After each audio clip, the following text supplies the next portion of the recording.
Dans nos vies comme dans la foi, on se laisse parfois emporter par ce qui est superficiel, ce qui n'est pas le cœur de notre vie ou tout simplement de nos préoccupations, ce qui est l'essentiel.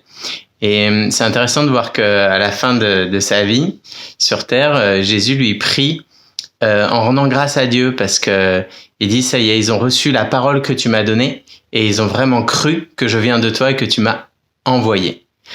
Et fort de ça, il va continuer sa prière au chapitre 17 de Jean avec ces mots vraiment très forts.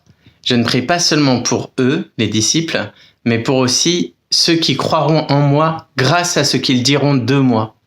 Je prie pour que tous soient un, Père, pour qu'ils soient unis à nous, comme toi tu es uni à moi et moi à toi. Qu'ils soient un pour que le monde croie que c'est toi qui m'as envoyé.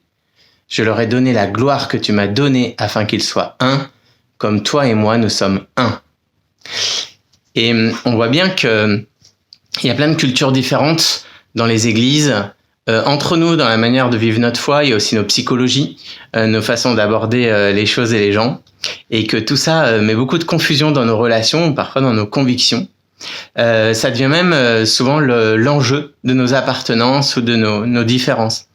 Mais on voit bien ici que dans la prière de Jésus, ça c'est plutôt ce qui est à la superficie. C'est la manifestation de notre façon de vivre ou de mettre concrètement en œuvre ce qu'on a compris de ce que Dieu attend de nous.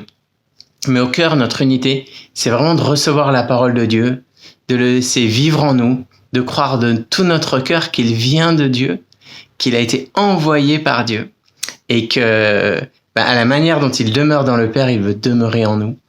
Et quand on revient sur l'essentiel, comme dans nos vies, comme dans nos professions parfois ou dans nos engagements, les choses se simplifient, les relations se renforcent et on arrive à faire de telles choses que les gens disent « mais qui sont-ils ? Qui est le moteur de leur vie ?» et qu'ils finissent par découvrir finalement qui est Jésus. Je vous souhaite ce recentrement sur l'essentiel dans votre foi comme dans votre vie.